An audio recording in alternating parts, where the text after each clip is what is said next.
escenario, profesor de las cátedras Historia Latinoamericana 1 e Historia Regional Argentina y del Seminario Claves de la Identidad Sudamericana en la Universidad Nacional de las Artes y de la asignatura Historia Argentina en la Universidad Nacional de La Matanza. Cursó estudios de Historia en la Universidad Nacional de Avellaneda y en el Instituto Superior Dr. Arturo Jauregui, profesor de Historia, Carlos Buenos Aires, y de Comunicación Social en el Círculo de la Prensa. Se desempeñó como redactor y enviado especial en diarios y revistas de circulación de Argentina, como columnista especializado en temas históricos en medios radiales. Es autor del ensayo periodístico El Plan de Operaciones en Marcha, y llegamos más acá, curso de ingreso de Derecho a Ciencias Políticas. Es integrante, fundador de la Comisión Investigadora del Sitio Histórico del Congreso de Ábalos y componente del colectivo del Instituto del Ideario Artiguista. Con ustedes, el profesor Eduardo Loceta.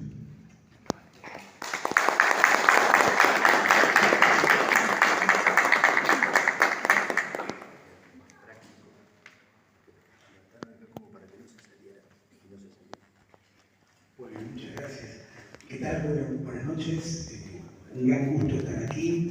Las palabras de mis anfitriones han sido extremadamente generosas. Por supuesto que es una felicidad, una dicha, un sueño que cumplimos. Nos interesaba estar en Florida. Tenemos conciencia de la riqueza histórica que tiene este departamento y esta ciudad. Queríamos entonces experimentar lo que es visitar solares históricos, como tuvimos la oportunidad de hacerlo hoy con Fernando. Cuando recién llegados pudimos ir al solar de la acción del Pintado Viejo. Y mañana seguiremos recorriendo porque creemos que la historia se hace desde los archivos, desde el laboratorio y el escritorio, donde se piensa, se analiza y se busca la bibliografía pertinente, pero también haciendo trabajo de campo. Yo soy un convencido de que esos lugares donde aconteció la historia guardan una energía y una identidad que puede ser asumida por aquel que tiene cierto interés y cierta auténtica añoranza de aquellos procesos que constituyeron nuestras patrias, ¿no? Desde esa perspectiva me siento muy honrado de estar en este museo y compartir con todos ustedes esta ponencia que va a estar ayudada, por supuesto, por un PowerPoint donde vamos a ver distintos documentos, distintos mapas y distintas líneas de investigación que estuvimos transitando en el hacer de este trabajo Artigas y el Congreso de Ábalos. Así que bueno, mi agradecimiento al doctor Hilario Castro, por supuesto, por sus palabras tan generosas, a Fernando Chuteco, naturalmente también a todos los que hacen posible esta presentación, el director del museo también, que me recibió muy generosamente el año pasado cuando visité Florida. Aquí hay amigos también muy importantes. Está mi amigo Federico, que conozco hoy, de 33, con el cual tenemos intercambios vía redes sociales. Por supuesto, mi amigo Hugo Spinelli, que parece también ser mencionado, porque viene también de largos kilómetros para estar presente aquí. Me reencuentro con el ahora, y hace años, director del archivo del Estado uruguayo, por supuesto, ¿no? El Archivo General de la Nación del Uruguay, mi amigo Alberto Pierre, que no nos encontramos hace tiempo, y que con el cual compartimos algunas presentaciones de mis trabajos sobre Artigas anteriores, ¿no? Mis 2 tomos de Quién es Artigas, y con él estuvimos en varias mesas en Buenos Aires, en Mar del Plata, en distintas presentaciones, bueno, en Buenos Aires, en la Biblioteca Nacional, o sea, y aquí, bueno, hay muchos seguros colegas y autoridades que merecen mi respeto y, por supuesto, mi agradecimiento por hacerse de un espacio en sus vidas para estar aquí. Y, por supuesto, bueno, al intérprete que va a terminar esta velada ofreciéndonos su arte, que me obsequió sus trabajos, que, por supuesto, voy a leer con mucho deleite, imagino, porque la historia regional me parece que merece un tratamiento siempre desde el corazón, además desde el intelecto, ¿no? Porque es una historiografía que se hace con un empeño muy grande, ¿no? Muchas veces sin apoyo suficiente, porque también son aventuras, y eso es dignísimo, ¿no? El investigador muchas veces sale a su cacería y fracasa, y no hay libro, y no hay ensayo, y no hay nada. Y a veces encuentra y puede haber algo si además hay disciplina y, por supuesto, el deseo de compartir lo que uno pudo pesquisar. Bueno, agradezco a mi compañera Julia, que está aquí presente, que viene en esta gira siendo mi principal puntana. Así que, bueno, a todos ustedes creo que está de más decir que ahora me concentro en esta presentación. Hay una serie de filminas que fuimos reduciendo para acotar el tiempo de mi intervención. Hoy son unas 40, pero vamos a ver lo más rápido que podamos para no apabullarlos, para que ustedes guarden cierto interés por la lectura y no probablemente conocer todo el entramado de lo que fue la organización del libro. Bueno, pasemos, si querés, a... bueno, lo primero que tenemos que decir, el libro se llama Artigas y el Congreso de Ábalos. El Congreso de Ábalos vamos a citarlo como tercer Congreso de los Pueblos Libres. Ustedes conocen perfectamente el primer congreso, el Congreso de Tres Cruces, el segundo Congreso de Oriente, y el tercero es el que venimos a presentar aquí. En este cuadro lo que vemos rápidamente es que hay, desde mi punto de vista, por supuesto, una coherencia, ¿no?, en los postulados principales de los tres congresos. Naturalmente, los tres se producen en espacios rurales, ¿no?, en el paraje de las Tres Cruces, en el paraje de Arroyo de la China, en el paraje de Ábalos. Ábalos, Uruguay, área rural del centro-sur de la provincia de Corrientes. Ustedes conocen perfectamente las instrucciones del año 13, ese documento formidable que surge del Congreso de Abril, pero además sabemos y tenemos informaciones y estudios acerca de las actas extraviadas del Congreso de Oriente, pero me importa el hecho de documentar. ¿Por qué hay unas instrucciones? ¿Por qué hay actas extraviadas? Bueno, porque hay rúbricas, hay firmas, hay acuerdos, hay postulados, hay máximas, hay decisiones que se toman. Hay un pacto de Ábalos. Un pacto de Ábalos. Vemos las distintas coordenadas. Primero, por supuesto, el Congreso de Tres Cruces reúne a los pueblos y a los cabildos de la provincia oriental, por supuesto constituida allí mismo. Ahora ya tenemos en el Congreso del 15 6 provincias.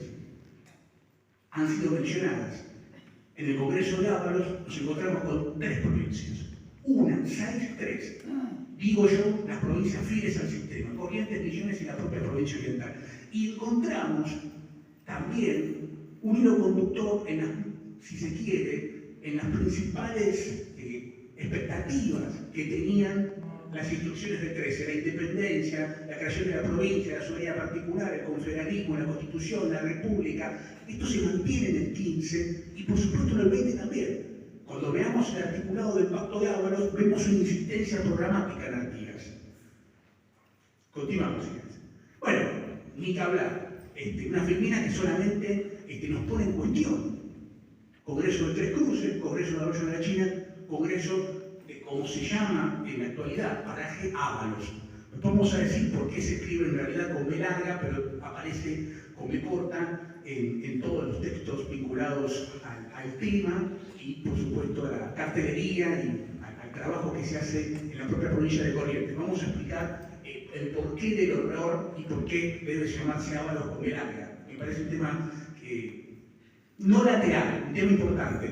Bueno, en la próxima lo que observamos es quizá lo principal para empezar a entender en qué consistió este proceso entre Tacuarembó y el ingreso de Artigas al Paraguay, ¿no? Bueno, por supuesto que no ingresa solo, ingresa con fieles, laderos también, afrodescendientes. Tenemos toda una situación allí que excede nuestra presentación de hoy. Sintetizamos Artigas, pero estamos hablando de un colectivo, de un conjunto, ¿verdad? Bueno, en el año 19, o sea, antes de la batalla de Tacuarembó, encontramos, por supuesto, esta documentación que deriva de un oficio que Artigas entonces escribe a Ramírez, admitiendo acusando el recibo de un oficio anterior que el propio Ramírez había emitido hacia Artigas. No admitirá otra paz. ¿Otra paz? ¿Con quién? Con Buenos Aires.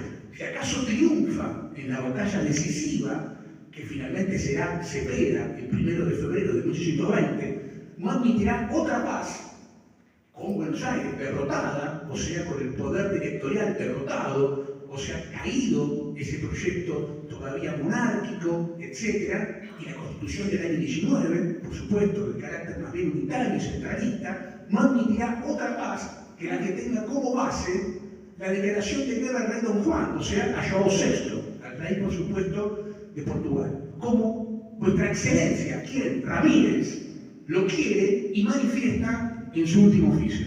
Diciembre del 19, es decir, antes de Tacuarembó. La orden, a Francisco Ramírez, por supuesto, un hombre fundamental en toda la gesta activista, y que aquí ocupa la Comandancia General del Ejército Federal, es entonces, antes de acordar la paz, declarar la guerra conjunta en Portugal. Todas las provincias de la Liga Federal, más Buenos Aires. Bien. ¿Tenía realismo esta declaratoria? Porque esto es uno de los grandes temas que también, desde la interpretación, por supuesto, podemos intentar aprender. Bueno, desde el punto de vista de Artigas, palmariamente era afirmativa. Sí, era absolutamente realista la declaración de guerra. El artiguismo, en el año 19, como veremos, en el año 20, de ningún modo se siente derrotado. Por otra parte, si estaba vencido el poder directorial, es decir, el centralismo había caído, ya no había más constitución ni poder directorial, ni tampoco existían más esos demanios dinásticos por los cuales se pretendía consagrar a un príncipe europeo en una hipotética corona en el Río de la Plata. Bueno, hay que hacer un reacomodamiento institucional. Y eso es con la inclusión de la provincia oriental. La provincia oriental, por supuesto, como se ha dicho, es decir, una provincia argentina liberada porque estaba todavía acosada en el año 19 y lo estará en el 20, ya dominada por el ejército portugués. Bueno, esta causa, entendemos, justa, como las causas éticas de Artigas, una causa, por supuesto, que tiene que ver con una obsesión, y eso es importante, una obsesión, una radicalización de Artigas, de no darse por vencido y naturalmente de entender que como protector, tanto él como los pueblos orientales requerían de triunfarse sobre Buenos Aires, que se disponga un nuevo escenario político, un nuevo esquema de poder, porque Buenos Aires había caído. Sin embargo, bueno, podemos pensar otro punto de vista. Más bien, esta declaración a Portugal, ¿era oportuna o inoportuna? ¿Con cuántos hombres contaba el artiguismo en momentos de la derrota del directorio en Cepeda? Bueno, en muchos documentos, diarios, memorias, donde podemos alcanzar esa cifra documentada de alrededor de 500 milicianos.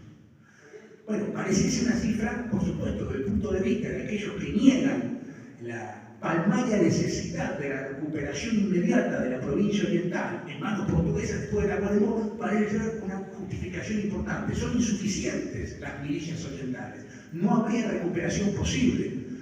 Bueno, si no hay recuperación con las propias milicias orientales, ¿podía darse entonces un esfuerzo compartido? La declaración de guerra, si es de la Liga Federal y de Buenos Aires, ¿podía entonces comprometer a toda la región en la expulsión del ocupante portugués? Esta es la idea que tiene Artigas. Esto es lo que Artigas va a exigir. Los portugueses no somos inocentes. ¿Qué deseaban hacer? ¿Por qué habían tomado la provincia oriental? Entre tantas otras cuestiones, una que me importa es dominar la gran ruta de Paraná. Digo, es una conquista geopolítica, como acá se ha dicho, la de la provincia oriental. Y por supuesto, en ese juego geopolítico imperial, interesa saber que tanto Francisco Ramírez, que se va a autoproclamar gobernador de Entre Ríos en momentos de que firme el acuerdo con Buenos Aires llamado Tratado del Pilar, y el gobernador de Santa Fe, Estanislao López, bueno, ambos hombres, ambas provincias, firmantes de lo que yo llamo allí el primer tratado, eran las provincias que necesariamente serían ocupadas por los portugueses. ¿Acaso el juego entonces geopolítico portugués ponía en jaque las provincias de dos de los hombres que tenían la posibilidad de rehusarse a un acuerdo de paz y lanzar una guerra conjunta? Porque sus propias provincias dependían de eso. Sin embargo, firman el Tratado de Pilar. ¿Y por qué lo hacen? Es una pregunta que yo me he formulado muchas veces. ¿Por qué? Si Portugal invadiese, una vez conquistada la provincia oriental, invadiese Entre Ríos, podría tomar perfectamente esa provincia y podría tomar después Santa Fe. ¿Por qué el gobernador de Santa Fe y el gobernador de Entre Ríos aceptan no declarar la guerra? Ni siquiera como actitud defensiva. ¿Qué encierra esta no declaratoria de guerra? Bueno, es una línea investigativa que trato de resolver y dejo planteado el tema en las próximas filminas, por supuesto, y pienso también, si se recuperase la provincia oriental si se reinserta ahí con el mapa regional la provincia liberada, la provincia con autogobierno, la provincia en definitiva donde nace la confederación, ¿no? Bueno, ¿esto qué resultado tendría para la jefatura de Artigas?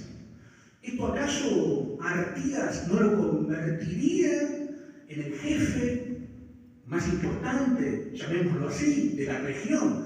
El jefe que no estaba equivocado, el jefe que debía ser considerado entonces como el hombre que acumulaba tras de sí los años de lucha histórica de toda la década, pero aparte una experiencia que hoy denominamos doctrinaria, con la creación de provincias, con el respeto al cabildo y con todas aquellas cuestiones que tienen que ver entonces con ese confederalismo y republicanismo artiguista. Si se recupera la provincia y Artigas es entonces el hombre, bueno, es la expulsión de los lusos brasileños, podría constituirse esa expulsión también en, bueno, una plataforma de poder personal para el propio Artigas. ¿Acaso, si la provincia quedase en manos portuguesas, no se eliminaría esa chance de que Artigas tuviera ese honor de ser el conductor del ejército victorioso? Bueno, sigamos.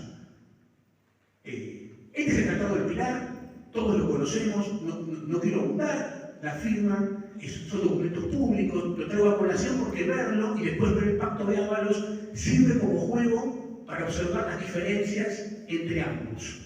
Firmado por López, firmado por Zaratea, sabemos que nace la provincia de Buenos Aires con la derrota directorial en los campos de Cepeda el 1 de febrero del año 20, la provincia de Buenos Aires es el primer pacto que firma.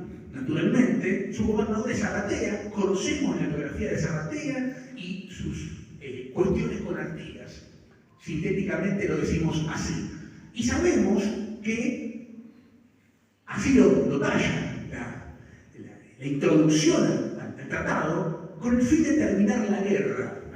Esto lo coloco aquí porque es bien interesante, porque lo que va a ocurrir después es una guerra intestina, es una guerra civil. Una guerra que la historiografía generalmente ha resumido en el enfrentamiento entre Artigas y Ramírez o Ramírez y Artigas. Nosotros no estamos de acuerdo con esa síntesis que realiza buena parte de esa historiografía, que por supuesto lo ha hecho con grandes maestros y grandes plumas a quienes admiramos, respetamos y leemos, pero creemos que podemos realizar un aporte en los agujeros negros que esa interpretación ha dejado. Continuamos. ¿Qué es entonces este Tratado del Pilar? Sintéticamente ustedes probablemente lo hayan estudiado en algún momento, leído, pero podemos refrescar algunos puntos. Está claro que para la unidad nacional el Tratado del Pilar significa el primer mojón, porque es un acuerdo entre provincias que garantizaría la paz. Por supuesto que además de la paz, lo que aparece allí con mucha fuerza es el sistema federativo, al cual Buenos Aires siempre se negó a reconocer, pero que finalmente reconoce después de ser derrotado militarmente en Cepeda. Además, se convoca un Congreso General de Provincias que va a suceder, en hipótesis, porque nunca sucedió, por supuesto, en San Lorenzo, ¿no? Allí en la bota santafesina. Después, bueno, la paz entre las provincias. Y naturalmente, la autonomía provincial, la libre navegación de los ríos, un tema importantísimo, por supuesto, para el federalismo, para las provincias amigas de las que firman este acuerdo, o sea, de Buenos Aires, Santa Fe y Entre Ríos. Bueno, es el primer pacto que firma Buenos Aires como provincia, sí, por supuesto, y aparece en la historia del derecho constitucional argentino, entonces, como el primer paso hacia lo que será la Constitución Nacional finalmente resuelta en el año 1853. O sea, para la Argentina, en términos de patria chica, en términos de Estado-nación, bueno, aparece, y esto es una polémica, que vamos a decir dos o tres cosas en un ratito, como el pacto, naturalmente, que inicia entonces una saga de nuevos pactos que proponen la igualdad entre provincias y que aseguran en el preámbulo de nuestra Constitución que las provincias son preexistentes a la conformación de la nación argentina. Bueno, estas tres provincias lo serían. Corrientes no lo es, Misiones no lo es, no están acá. La provincia oriental no lo es, no está acá. Acá hay tres provincias y no hay ninguna otra provincia.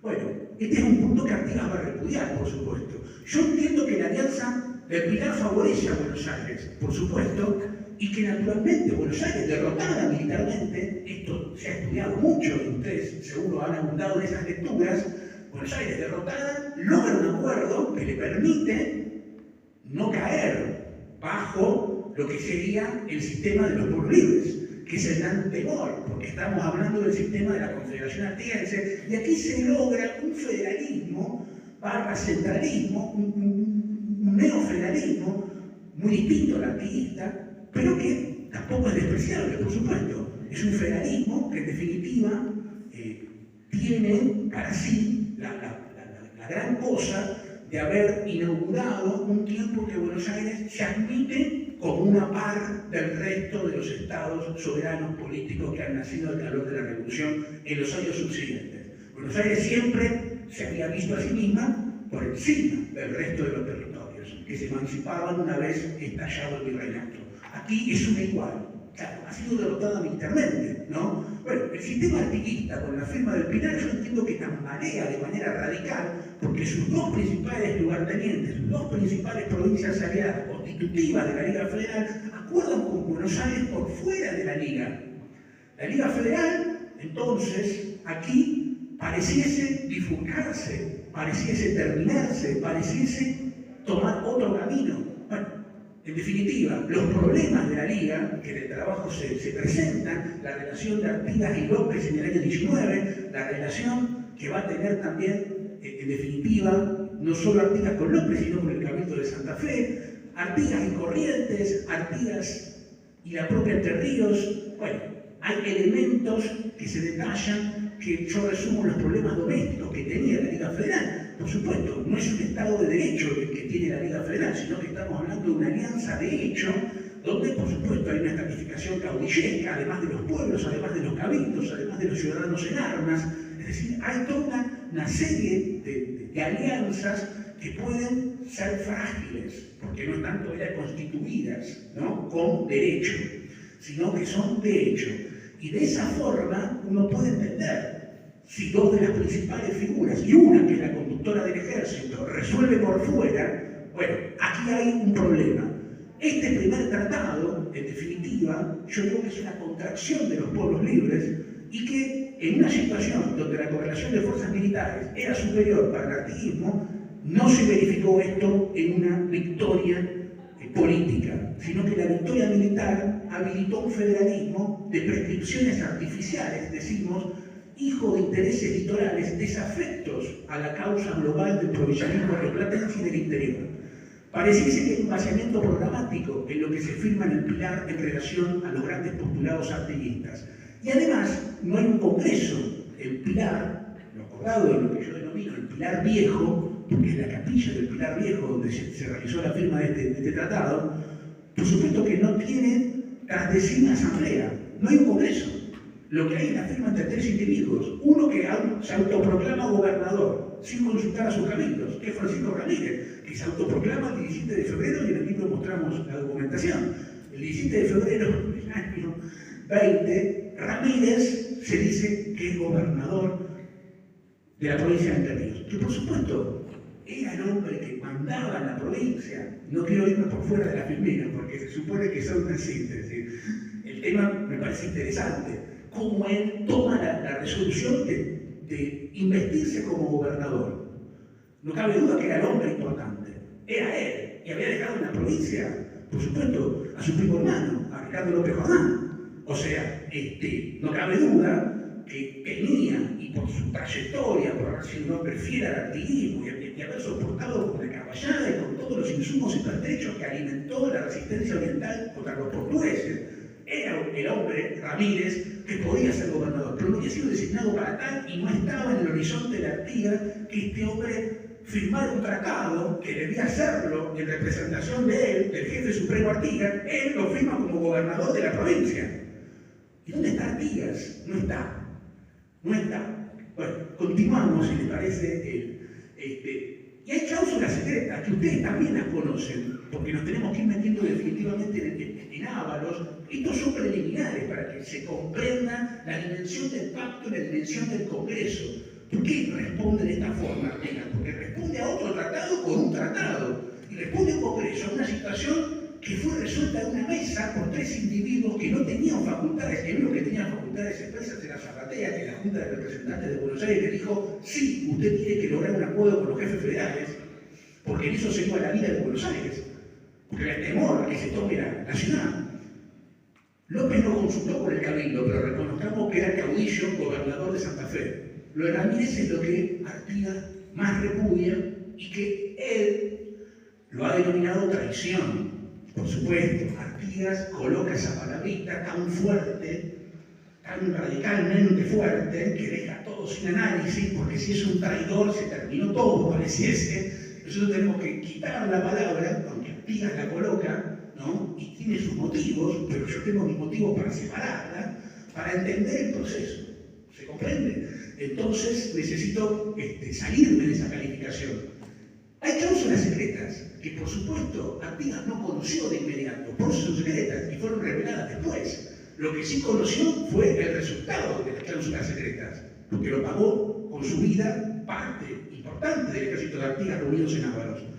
¿Qué significa? Ustedes aquí van a, en fin, podemos pasar revista rápidamente, ¿no? Buenos Aires está claro que no está en condiciones de organizar la unidad política argentina a secas, en solitario, porque durante los años del directorio realizó todas las tropelías que son las invasiones a la provincia de Santa Fe, 6 invasiones de la provincia de Santa Fe, más todo lo que tiene que ver con su relación con los portugueses, más toda la situación que aquí se explicó con el propio Artigas y el artiguismo. Sí, bueno, en fin, ahora, ¿cómo es posible que Buenos Aires sí pueda alabar entonces los grados de intensidad, digo yo, del federalismo rioplatense? ¿De qué manera lo haría? Bueno, lo hace a partir de esta soldadura que va a realizar entre fuerzas que hasta ayer eran enemigas, que son las fuerzas que se batieron contra Buenos Aires en Cepeda. Esas fuerzas que se baten ahora son las fuerzas aliadas a Buenos Aires en la rúbrica de ese tratado.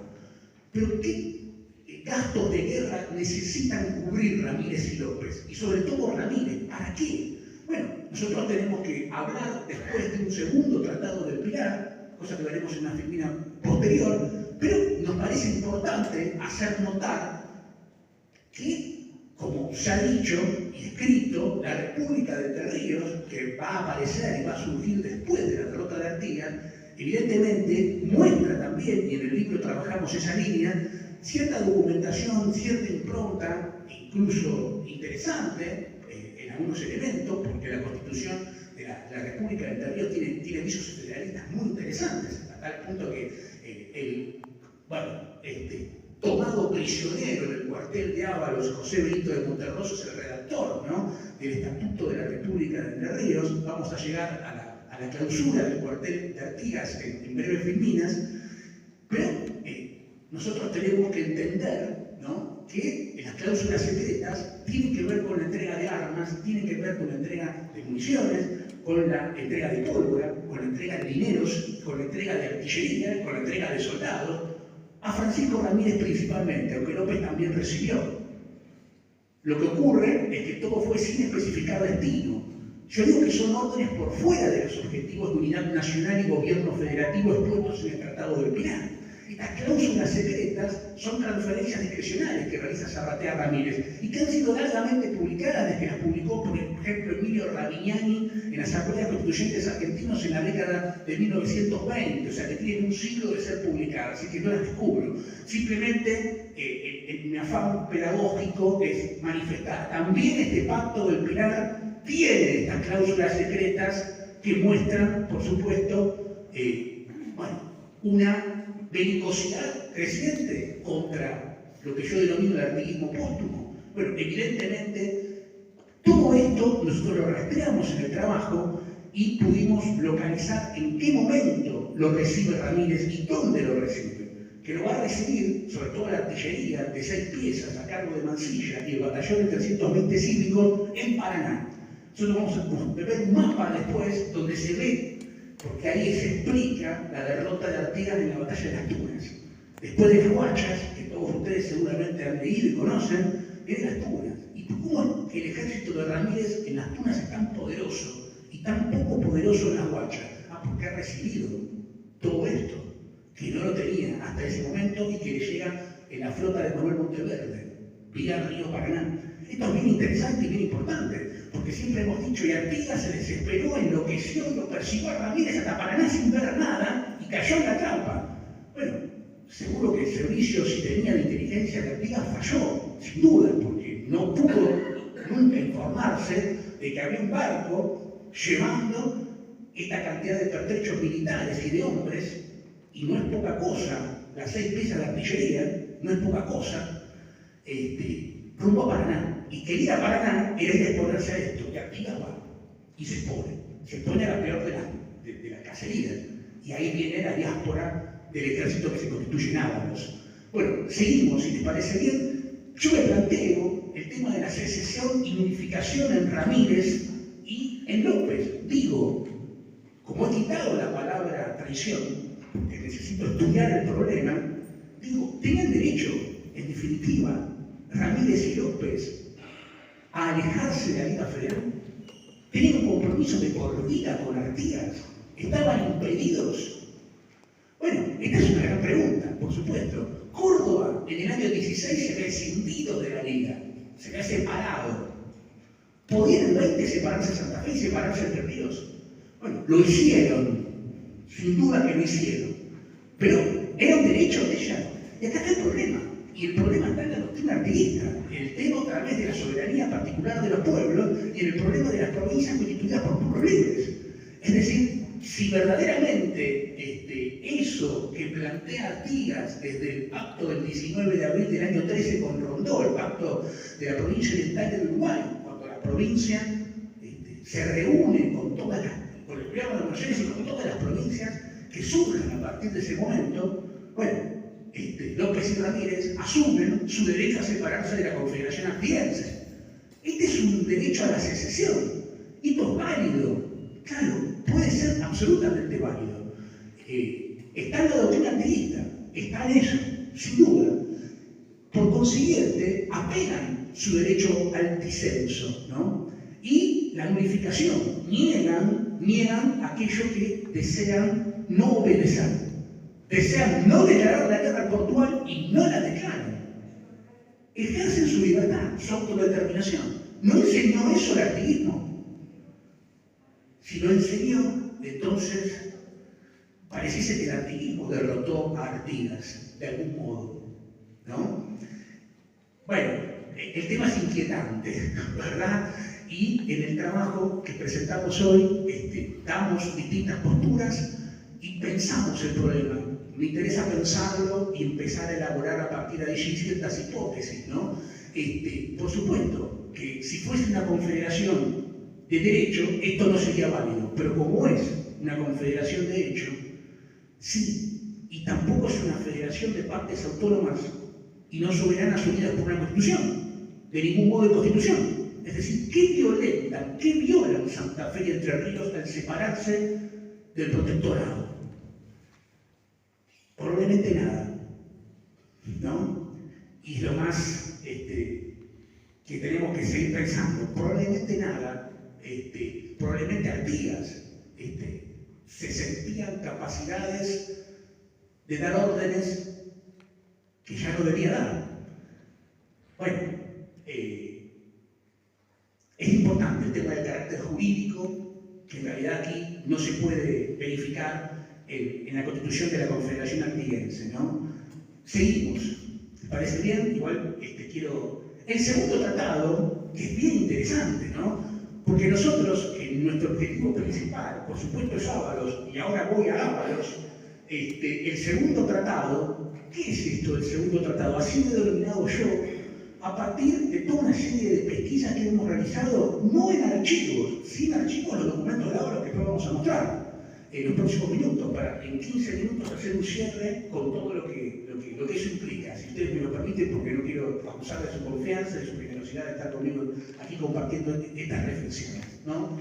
Pero ¿qué es el segundo tratado del Pilar? Que es un tema para seguir indagando en las bibliografías de Entre Ríos, por ejemplo, de Oscar Tabani Pérez Colman, que tiene el archivo de Pérez Colman, del doctor César Pérez Colman, en las obras de Jorge Francisco Machón, de la provincia de Misiones, un historiador de Fuste, fallecido en el año 2015, en la obra de Hernán Federico Gómez, un gran historiador correntino, al igual que Federico Palma, el primer historiador y director del Archivo de Corrientes, que publica a partir de Traibel, que le publica en el año 1950, en el centenario de la muerte de Artigas, por supuesto, un fascículo de una investigación de 8 páginas y varios documentos que llegan a 15, y que pude adquirir en Montevideo gracias a la generosidad acá del compañero Hugo Spinelli, que me lo envió después a Buenos Aires, ¿no? Que es lo único que estaba publicado hasta este momento del Pacto de Ábalos y del Congreso de Ábalos. No había nada más. Yo estaba obsesionado con el tema, y en mis 2 tomos de Quién Artigas había visitado gran parte de la región y había dejado escrito: no pude penetrar Ábalos, es un laberinto impenetrable. ¿Por qué? Porque es una área rural profunda, boscosa, con mucho riacho, con los brazos de los arroyos, se inunda. Necesitaba un tipo de camioneta que no tenía y necesitaba un vaqueano que me guíe, o gente local. No la conseguí en aquel momento. Unos pocos años después sí, y terminamos yendo una veintena de veces, como aquí se dijo, a Ábalos. Lo cierto es que en esas biografías, que no les importó nada a Ábalos, digo, en esas obras de los autores que mencioné, que no están pensando a Ábalos, excepto Palma, que lo piensa en ese trabajito tan interesante, sí piensan a Ramírez en Entre Ríos, por la República Entrerriana, o piensan a Misiones después de todo lo que fue la debacle del artiguismo y el asilo en Paraguay. ¿Se entiende? Entonces trabajan con cierta documentación. Esa documentación, aquí hacemos una síntesis, porque ustedes en el trabajo van a entender seguramente con detalle. Bueno, ¿por qué no invade el Portugal, el litoral? Esta es una de las grandes cuestiones. El Portugal, que había tomado la provincia oriental, ¿por qué no invade Entre Ríos? ¿Por qué no quiere apropiarse de esa provincia que estaba en condiciones de ser tomada? López Jordán, por supuesto que se queda en la provincia, mientras Ramírez es jefe de la campaña militar de la Liga Federal, que termina con el triunfo en Cepeda, tiene una nota donde oficia a su medio hermano denunciando que los portugueses triunfantes sobre la costa del Uruguay deben pasar de este lado, le dice. Estaba muy convencido López Jordán de que la invasión portuguesa se iba a realizar. Sin embargo, Portugal no invadió Entre Ríos. No fue tras Artigas para apresarlo. Yo entiendo que para eso existe el segundo tratado, que garantiza la neutralidad de Ramírez frente a la posición portuguesa de la provincia oriental y da garantías de la no intervención ramirista a favor de la recuperación de la provincia oriental. Es decir, los portugueses no van a invadir el litoral y no van a invadir Entre Ríos. Pero tampoco Ramírez, si triunfa en lo que va a ser la persecución a ese artiguismo póstumo, pero ya no como Ramírez, sino como jefe de un ejército mucho más diverso, mucho más múltiple, con demasiados ex-artiguistas, y la colaboración, sin duda, de Buenos Aires, absoluta, socia y aliada para esa cacería. Bueno, piensen ustedes, no va a haber invasión portuguesa y no va a haber recuperación de la provincia oriental. Y esto se tiene que pactar. Y se pacta lo que yo denomino el segundo tratado del Pilar. Por supuesto, sí, en la próxima tenemos un montón de destacados, pero vamos a ver 2 o 3 porque el tiempo así lo demanda.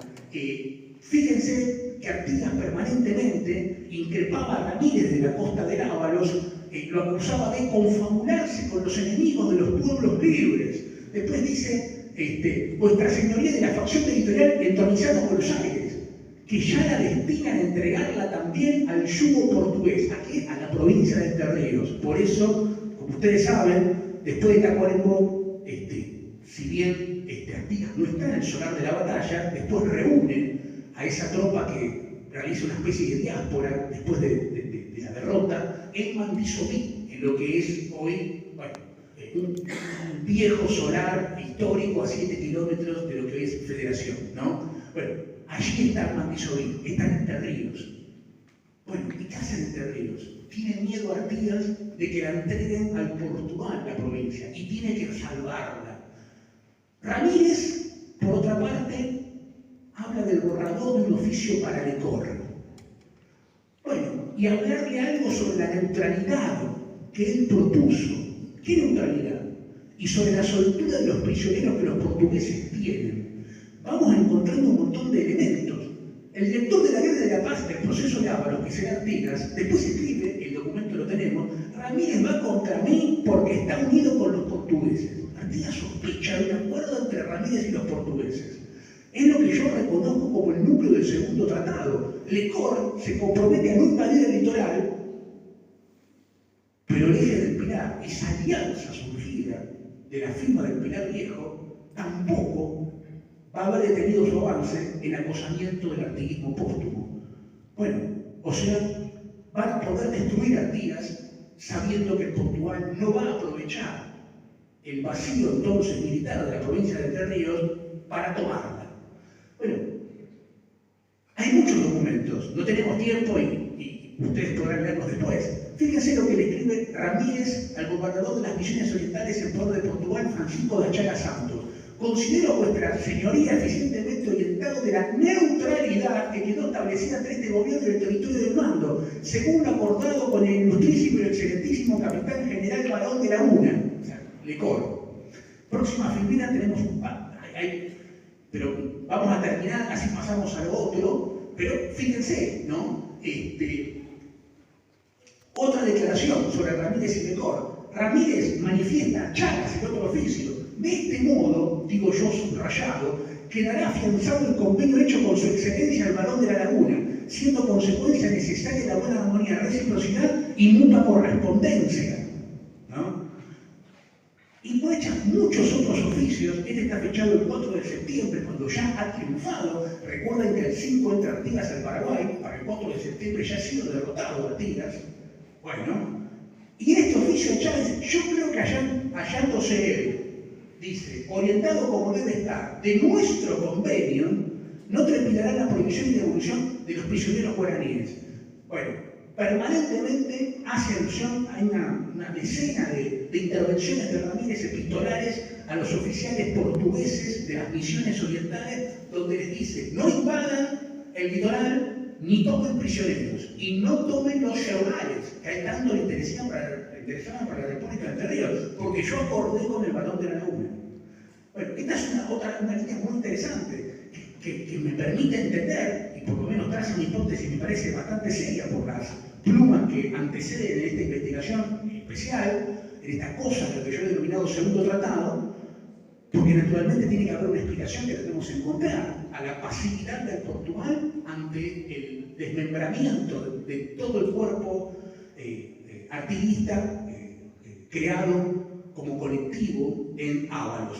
A ver, bueno, sin embargo, mientras el acabose se da para el artiguismo en muchos elementos que nosotros venimos manejando, porque hay una cacería que se va a iniciar, hay un eje del Pilar, muy bien pertrechado, muy bien armado, con grandes conductores, con personas, hombres, que conocen el litoral, que conocen perfectamente, no solo esa identidad, sino también, porque ese es un elemento importante, estamos hablando de un hombre como Ramírez, pero estamos hablando de Mansilla, que es el principal, ¿no? El adero que tiene Ramírez en todo este periplo y que va a ser héroe de la Vuelta al Obligado, como ustedes saben, uno de los hombres más cercanos a Rosas, por supuesto, que aquí no parece ser federal bajo ningún punto de vista, sino más bien un asesino de artilleristas, porque es el que está a cargo de la artillería, de esas 6 piezas de artillería. Sin embargo, mientras todo esto se está planteando y está comenzando a estar en el escenario político concreto, Artigas empieza a recibir un montón de correspondencia. Bustos, el gobernador de Córdoba, dice que Artigas es el Washington de las provincias. Este hombre derrotado que se va a Ábalos a rehacerse es el Washington de las provincias. No parece que estuviera derrotado entonces.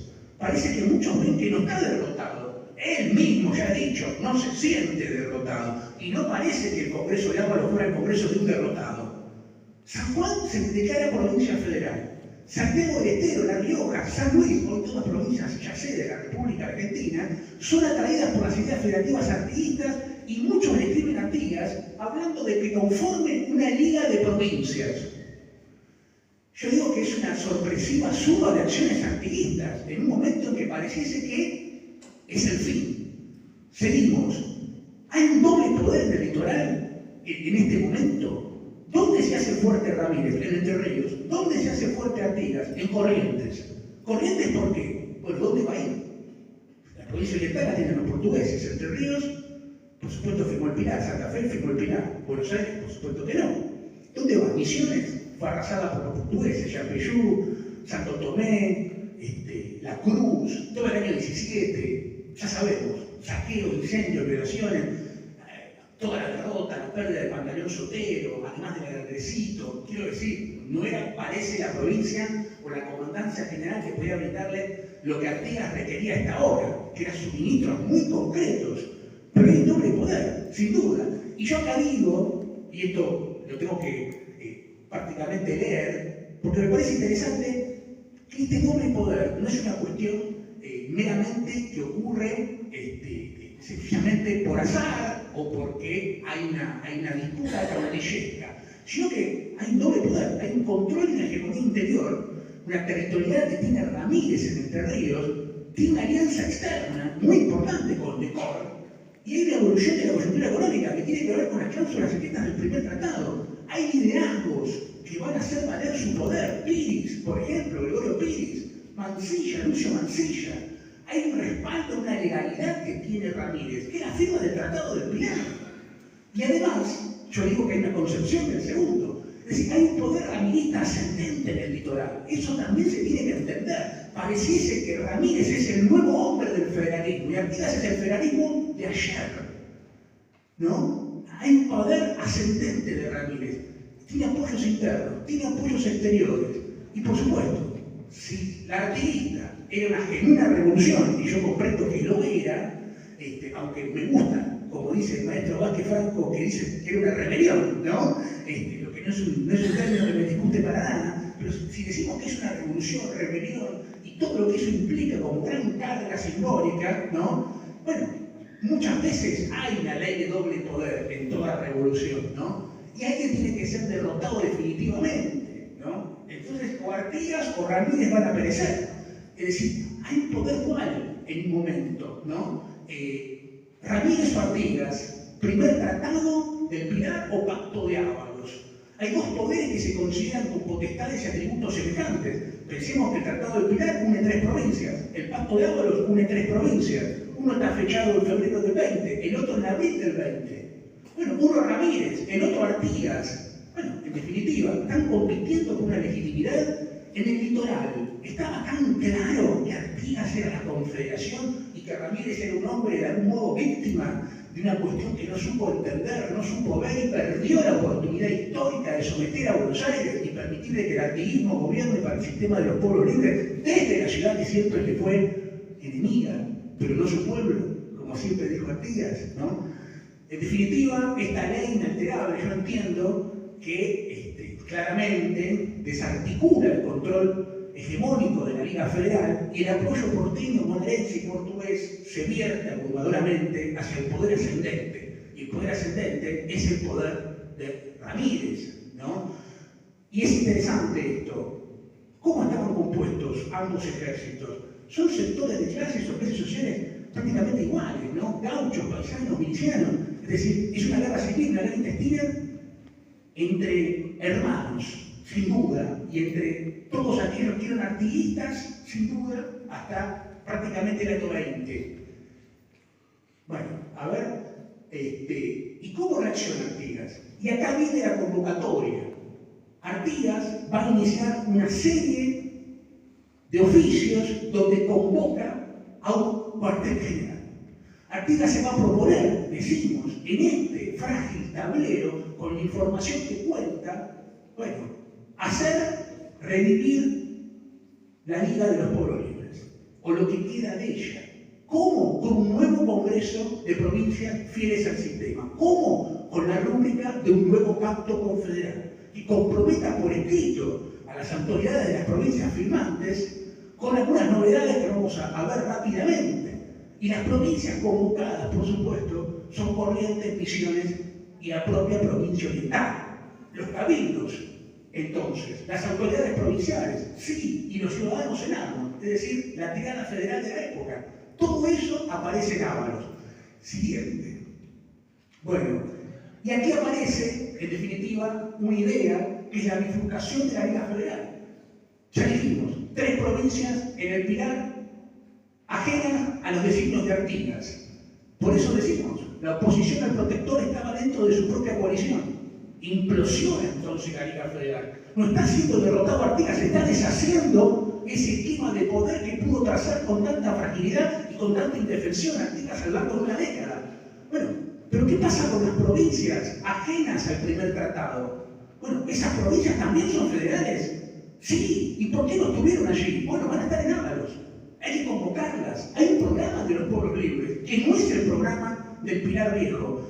Por eso, hay Artigas indignado, están todas las cartas que ustedes conocen y han estudiado, y yo entiendo que hay un gesto en Artigas. Convocar para una gesta reparadora. Y ahí hay, en ese devenir, un congreso, el de Ábalos, que marca esa fisura que existe en el seno del federalismo rioplatense en 1820. Sigo. Entonces no queda una visión binaria de la historia. No es lo que venimos aquí a hacer de esto una tribuna que tome resuelta, vamos a decir, voz en contra de aquellos que fueron tan importantes para Artigas. No podemos desconocer los aportes de Ramírez, ni de tantos otros caudillos y caudilleros locales que estuvieron con Artigas y el artiguismo durante toda la década y que en el año 20 dejaron de estar. Y fueron parte del ejército que, entre otros, comanda Ramírez. Pero que no es solo Ramírez, ese no es Ramírez y es el eje del Pilar. Porque es Carratera, porque es Mansilla, porque es Ramírez, porque es Piris, porque es Bengoechea. Bueno,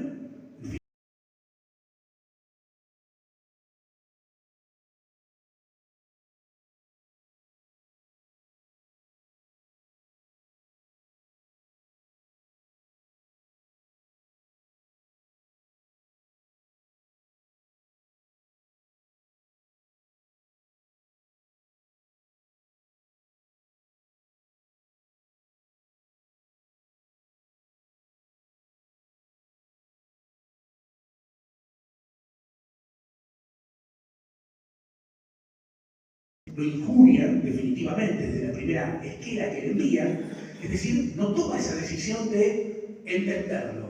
¿Podía entenderlo? Bueno, podría haber quizás sido más moderado, más mesurado en su crítica, decidió no hacerlo, y tenía derecho, pero no lo hizo, no se le escapa que no lo hizo. No inició conversaciones con Ramírez para discutir el primer tratado. Se lo envió Ramírez y dijo, lo repudio. Esto no es lo que se acordó. Punto, se terminó la discusión y no hay conversación posible. Bueno, no hubo ningún consentimiento. Y parece que, incluso en las esquinas que en el libro están, por supuesto, y que son de público dominio, todo lo que López y Ramírez desaprueban, Artigas vuelve una y otra vez a decirlo, y vuelve a insistir con la declaratoria de guerra conjunta en Portugal, que ya ha sido rechazada. No estuvo en los planes de ambos lugartenientes. Ya dijimos, secesión y unificación. Por consiguiente, hay un sacrificio del proyecto de la Confederación Artiguense que se trueca, o troca sería el término más adecuado, hay un trueque que yo entiendo que realiza Ramírez por un federalismo nuevo, que es el del Pilar Viejo, un federalismo que tiene otros principios, que tiene otros valores, pero que esos principios y esos valores entiendo yo que no están tan claros para el paisano, para el gaucho, para el miliciano y para todo aquel que tiene la potestad de organizar un ejército y luchar por la idea madre de Artigas en Ábalos, ¿no? En definitiva, Artigas entiende que el choque de las armas está resuelto y es lo que siempre se repite, ignorando los acuerdos programáticos del Congreso de Ábalos. Y a eso tenemos que ir. A ver, en todos los mapas de la región, ahora se pone bueno esto porque está terminando, y vamos a comprobar que en todos los mapas siempre se habló de Ábalos. Aparece Ábalos, Ábalos, Ábalos. Siempre con B corta aparte, ¿no? Siempre es Ábalos, ¿no? Aparece el diario El País, en el año 68, por ejemplo, aquí en Montevideo, pero por supuesto que también en los libros de Curuzú Patiá, de geografía, del Instituto Rural, en todos aparece Ábalos siempre con B corta. Y cuando se habla del acantonamiento de Artigas en Ábalos, es Ábalos también con B corta. Es decir, ¿por qué se escribe así? ¿Y por qué Artigas lo escribió con B larga? Digo, para entender dónde queda Ábalos. Ya dijimos, seguimos, es el centro-sur de la provincia de Corrientes. Y esto, que merece toda una explicación, no vamos a hacerlo, pero ustedes en el trabajo tienen detallado los errores, por supuesto que no los denuncio para darme corte de haber tenido acceso a una revelación, sino porque por supuesto alguien va después a leer mi libro y encontrará errores míos y a mí me ayudará también eso para crear mejor conciencia historiográfica para mí mismo, ¿no? Y poder divulgar o seguir investigando con mayores satisfacciones.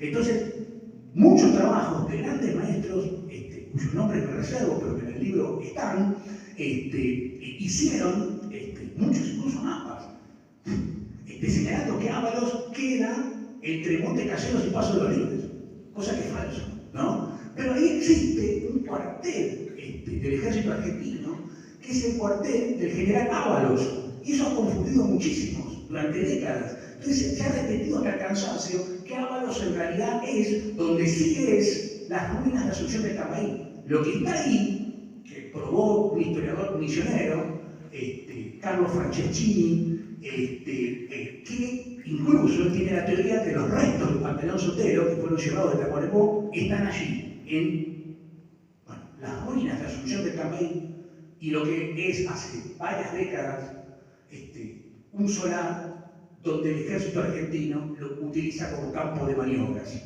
Ábalos no está ahí, y Ábalos, en una síntesis que me cuesta hacer, por lo que están comprobando, en realidad se escribe con B larga por los propietarios primeros que tuvo en la etapa colonial. El paraje debe su nombre a la existencia de un matrimonio, el del conquistador hidalgo de Extremadura, Gonzalo Casco, que contrajo matrimonio con María Ábalos de Mendoza y Ara. Bueno, este matrimonio, que vivió por supuesto en Paraguay, en Asunción, y que tuvo influencia importante en la escena política y social de la época, del 1500 y del 1600 sobre todo, estamos hablando del siglo XVI, bueno, ¿qué tenemos que descubrir de ellos? El árbol familiar, el árbol genealógico. Y siguiendo toda esa línea que trabajé con estudiosos de genealogía, bueno, descubrimos a sus descendientes. José Gabriel Casco y Mendoza, que es propietario de toda la zona del arroyo Ábalos cuando el Congreso de Ábalos, ¿no?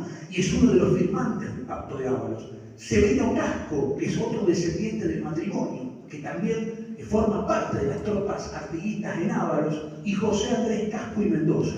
Todos estos tres individuos o grandes propietarios de tierras en Corrientes, ¿no? El más importante es José Gabriel Casco y Mendoza, que es muy conocido porque era comandante rural de Curuzú Patiá desde hacía mucho tiempo y había trabajado por el artiguismo en los tiempos del asesinato de Cayetano Martínez, cuando había sido diputado por Curuzú Patiá para el Congreso Federal de la provincia de Corrientes, etcétera, etcétera. Lo cierto es que pudimos encontrar entonces por qué Artigas en toda la documentación lo escribe con B larga. Lo escribe con B larga porque hace referencia al paraje de los Ábalos, con B larga, al paraje de la familia de María Ábalos de Mendoza y Ara, que en este momento poseía José Gabriel Casco y Mendoza, que firma el Pacto de Ábalos como comandante rural y pone sus milicias al servicio del artiguismo. Bueno, sigamos para... Todo esto, aparte, están los documentos, pero fíjense este pliego que viene a colación de lo que hoy me comentó.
de Ábalos. Liga aparece en el artículo 2.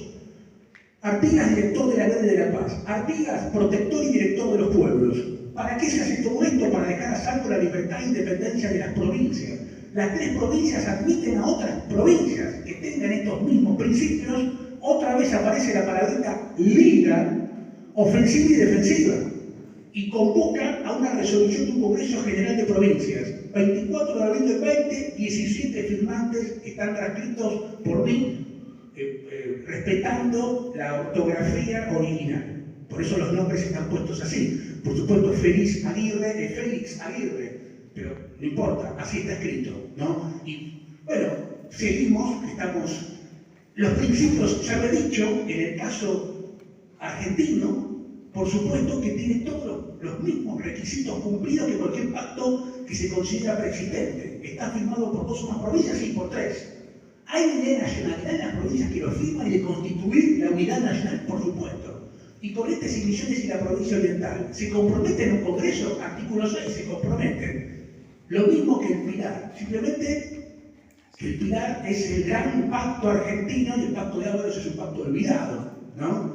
Hasta ahora, y seguimos, y ya finalizando, tenemos las 2 alianzas en un mapa, seguimos.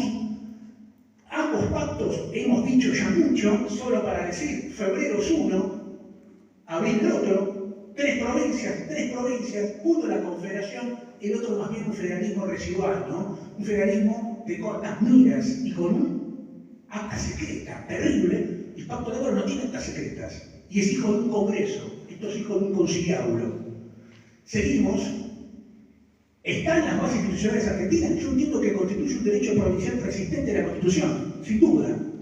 Seguimos, y pienso, y con esto ahí estamos casi terminando de verdad, que hay una Argentina del Pilar y un Uruguay del Pilar, porque también con estos trabajos se viene a poner en tensión las cuestiones que han sido prácticamente sacralizadas, ¿no? Vamos a decir, en la historiografía de esta patria uruguaya que tanto amamos, siempre el Congreso de Tres Cruces es el Congreso de Artigas, ¿no? El Congreso de Oriente está empezando a ser rescatado cada vez más, o sea, el Congreso de los Pueblos Libres del año 15 en Arroyo de la China. El Congreso de Ábalos siempre fue una nota al pie, no hubo mayor interés. Bueno, hay que discutir por qué hubo mayor interés. Por supuesto que parece un Congreso que ocurre naturalmente en una etapa en la cual, bueno, más bien la niebla, ¿no?, impediría observar una Artigas reconstruyéndose, ¿no? Tacuarembó debería marcar un fin, pero no hay fin, hay 8 meses más, y hay un último congreso y un último pacto. Pero para la Argentina esto es fantástico aparte, porque es un pacto que hizo una provincia, en definitiva, que no es más la Argentina, que es un país. Entonces este pacto no puede ser pacto argentino, porque lo hizo el Uruguay. Pero si Uruguay no existía, era la provincia oriental, no importa. Sirve para la historiografía liberal que Artigas era un segregacionista, lo dijo Mitre, como lo dijo López, como lo dijo Sarmiento, etcétera, etcétera. Bueno, el Tratado del Pilar es la piedra fundamental del federalismo y no el Pacto de Ábalos. O sea, no Corrientes, no Misiones, no la provincia oriental, sí Santa Fe, Entre Ríos y Buenos Aires. O sea que es un pacto que tiene muchos problemas porque le queda muy incómodo a las historiografías argentina y uruguaya. Que este pacto, ¿a qué etapa pertenece? A las luchas por la organización nacional de una patria que se dividió, por lo que aquí se señaló hace unos ratos, en el año 28. Entonces, terminamos diciendo que todo este trabajo, y no vamos a detallar esto porque el tiempo sé que excedí y había prometido más hacerlo, pero se ve que no puedo, están todas, recorrimos toda la región, en el libro se puede eso verificar, y tenemos aquí todas las fechas de los combates, porque tenemos que dar una explicación. A mí me interesa mucho el tema de los campamentos, de Mataojo a, que ustedes verán allí, ¿no? B, Antisobí, es muy interesante. C, Villa de la Purificación, recomiendo ese pasaje porque Hernán Félix Gómez es quien afirma que Artigas vuelve a Purificación, ¿no? Tema interesante porque Purificación ya sabemos que había dejado de existir como tal. Ahora hay una inquietud que he conversado mucho con historiadores correntinos, que muchos me han dicho, y que yo mismo, bueno, pensé que podía ser una posibilidad, pero también reconozco que que he escuchado esa posibilidad y que me inquietó. Bueno, podía haber allí pertrechos militares ocultos, podía Artigas haber planteado un retorno a purificación buscando algo que él sabía que existía y para llevarlo a Ábalos, ¿se entiende? Bueno, y tenemos todo el derrotero. Artigas plantea con esa liga de Ábalos la guerra de Entre Ríos. La guerra de Entre Ríos, después del combate de Arroyo Grande que se da en mayo y que es, si se quiere, un triunfo artiguista, un triunfo de Cipí, que es difícil llamarlo triunfo porque es en definitiva un triunfo contra los ex-artiguistas. Bueno, después son todas derrotas. Las Guachas, la bajada del Paraná, donde llega, por supuesto, el barco de Manuel Monteverde con todos los pertrechos militares que destrozan ese artiguismo, y todos, Sauce de Luna, Yuquerismo, Antisovía, Arroyo Tuna, Los Ameta, hasta la derrota del cuartel general de los Libres en Ábalos. Y siguen después, porque Artigas, como vemos en el mapa, y vamos a ver en el próximo mapa también, si pongámoslo, después de Ábalos, después que deshecho su campamento, no se rinde, hace otro. Acá lo tenemos situado. Del campamento de Ábalos, punto número 1, va al paraje María Grande, Artigas. Después vaya a Boleté Corá, donde está Félix de Aguirre, que es uno de los comandantes rurales que se mantiene fiel y le ofrece más hombres. ¿Por qué? Porque las principales comandancias rurales, de esos 17 firmantes, 6 son comandancias rurales que aportan sus caballos, sus jinetes, pero que ante las derrotas militares resuelven anular ese aporte que habían rubricado en Ábalos y acordar con Ramírez y colaborar con la destrucción del campamento de los 100 días, del cuartel general de Ábalos. Y Artigas, entonces, vaya a Boleté Corá, se reorganiza y, por supuesto, intenta tomar el partido de San Roque. Después va en una acción desesperada de los meses, prácticamente ya estamos en agosto, no prácticamente, estamos en agosto, tomar Goya, cosa que fracasa, y finalmente es el sitio de Asunción del Cambaí, donde es la última de sus derrotas. Pero vale la pena escuchar y leer, mejor que escuchar las cartas que le escribe a Cipí, que es el primero en renunciar a la Liga Tripartita y aliarse a Ramírez, y la carta que le escribe el Cabildo de Asunción del Cambaí, recordándole todo lo que él hizo y tratándolos como sus hijos.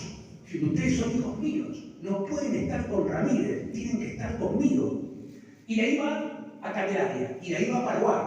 Entonces, finalizando esta hipótesis final, hay una bifurcación de la Liga 1820, por un lado Pilar, por otro lado Ábalos, 3 provincias, un federalismo, otro confederalismo, y aquí vemos, por supuesto, que la imposibilidad de contar con los recursos de la provincia oriental es lo que empuja a Artigas fundamentalmente a hallar refugio y un cuartel, un laberinto boscoso, lleno de leña para el calor, lleno de madera para el calor, lleno de sombra para la caballada, lleno de agua para la caballada, un lugar perfecto para la vaquería, un lugar fantástico rural, en el lugar preciso entre el Paraná y el Uruguay, ¿no? Y precisamente camino real, es decir, todas las comunicaciones y un territorio que él conocía perfectamente. Las consecuencias de la derrota de Artigas es la desintegración de la Liga Tripartita de Ábalos. Y esta liga que empieza a desarticularse por el acuerdo de Mucoretá de Cipí, y cuando uno de los comandantes rurales, González Alderete de Esquina, se va a ver a Ramírez. A partir de allí, todos los comandantes pasan a Ramírez, se destruye el campamento de Ábalos, Méndez decide capitular, Campbell, que no hablamos nada, pero no tenemos tiempo, pierde su flota, Pedro Campbell, porque todo este proceso también tiene lucha en el río Paraná, y se da la derrota militar de Artigas y la Asunción del Cambaí, y el Cabildo de Corrientes reconoce como autoridad suprema a Ramírez. Las consecuencias: triunfó en Eje del Pilar, perdió Misiones y Corrientes su autonomía. Todo forma parte ahora de la República de Entre Ríos. Ramírez es el supremo entrerriano. Se acabó la Liga de Ábalos, se acabó el sistema de los pueblos libres. Ahora Artigas busca asilo político en Paraguay. Todo esto es historia pública, lo vemos en la próxima filmina que marca el final. Pacto de Ábalos. El año pasado pusimos esta placa en Ábalos, ¿no? En la zona del cuartel general de los Libres. Hicimos otra placa en el año 19, 20, 21 no pudimos por la pandemia. ¿Estamos de acuerdo? Nos perdonen, no pudimos ir por la pandemia. Pero el año pasado sí. Y bueno, esto es lo que tengo para contar agradeciéndoles este estimable tiempo que me han brindado, ¿no?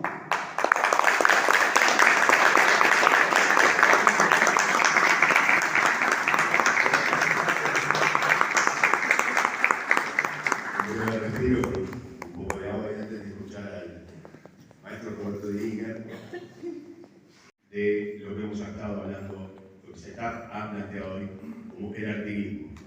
Y lo voy a dejar a Marciano para que pueda hacer. Yo te tengo así potenciando la presentación. Bueno, gracias por tanto. Gracias por tanto. De repente ves a dos personas, pero vemos varios metidos en este cuadro. Por un lado, el Grupo Identidad Florida, por un lado, por otro lado, la editorial de Marías, entre todos hablarán los autores del trabajo Artigas cara a cara. Yo soy el 50%, el otro 50% es mi hijo que no nos acompaña esta noche por razones laborales, y básicamente queríamos entregarte este presente. El primero de los cuadros es la primera versión que el artista forense Stephen Mancusi en Nueva York llegara a partir del único cuadro pintado en la presencia de General Artigas, el que Alfred de Versailles realizara en el Paraguay. A partir de allí, utilizando técnicas forenses, ha conseguido colocar de frente al General Artigas. Convengamos que el libro cuenta la historia de este señor Mancusi como una de las autoridades máximas en este sentido, alguien que se ha encargado de atender casos emblemáticos como el 11S o como el caso de Daryl McCain. Artista forense descubre una frase que por ahí pusiste, en determinado momento dice: este es el Washington del Sur, y ahí es cuando resuelve sumarse a este proyecto. Y aquella cara es la cara a la que llegamos a través de la inteligencia artificial. Yo quiero que sepas que es la versión, científicamente hablando, más realista de la cara de José Artigas. Estoy feliz de poder intermediar en todo esto, pero básicamente de saber que ayer, hace unas horas nada más, hablamos de Artigas conduciendo Ulises en la frontera con Rivera en el Chuy, que hoy estamos acá hablando de Artigas, que mañana de tarde estaremos hablando de Artigas en la cárcel departamental de Maldonado, porque es el día del libro, allí estaremos, que pasado mañana estaremos en Cerro Colorado con lo mismo, y que estamos convencidos que Artigas y Letras tienen casi las mismas letras y son antónimos. Artigas es eso que nos une, no solamente a los orientales, sino a los americanos. Gracias por...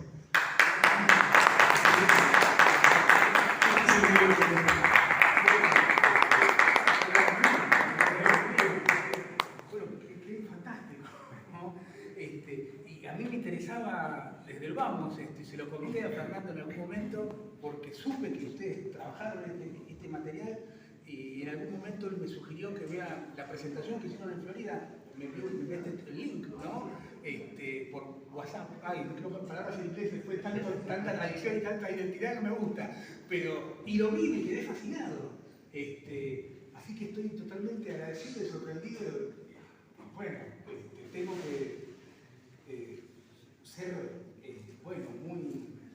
muy fiel ahora a todas las cosas, ¿no? Porque son demasiadas caricias, ¿no? Demasiado amor para seguir en esta huella, ¿no? Y bueno, que queda siempre a mano para todo, ¿no? Para estas cosas que tanto amamos y nos apasionan. Así que bueno, agradezco profundamente a ti, a tu hijo, bueno, también nos estamos conociendo ahora, así que, pero bueno, genial, les agradezco mucho, de verdad.